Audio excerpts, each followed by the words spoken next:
Un jour, un comics, épisode 11, action.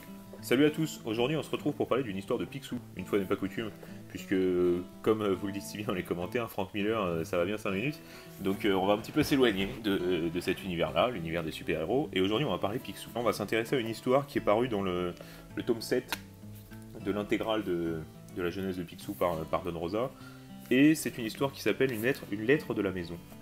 Et j'ai choisi cette histoire parce que pour moi c'est celle qui boucle en fait la jeunesse de Picsou, puisque Picsou va, en partant à la recherche du trésor des Templiers avec son neveu Donald et ses petits-neveux Riri, Fifi et Loulou.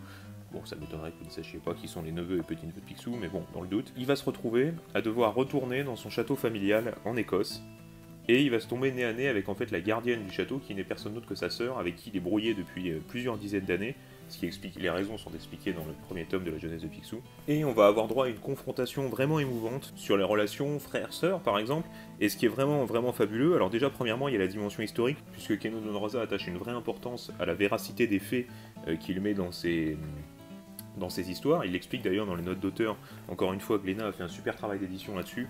Mais ce qui est vraiment fabuleux, je trouve, et vraiment émouvant dans cette histoire, c'est qu'à la fin, bon sans spoiler évidemment tout ce qui va se passer, Picsou va tomber sur une lettre que son père lui avait laissée, puisqu'il savait que Picsou reviendrait chercher le trésor des Templiers qui est en fait caché dans le château. Et il lui a laissé une lettre juste avant de mourir, où il ouvre son cœur à son fils, et c'est quelque chose de...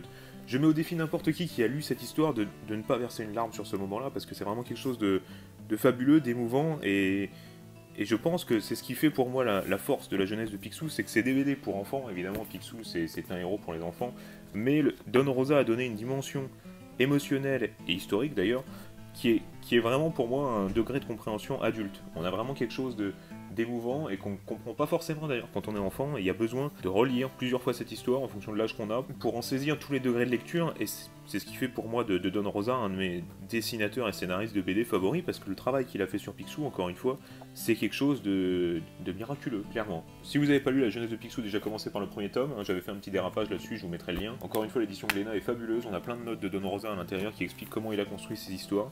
Et puis voilà, vous savez ce qu'il vous reste à faire. Je vous fais des bisous et à demain. Ciao ciao.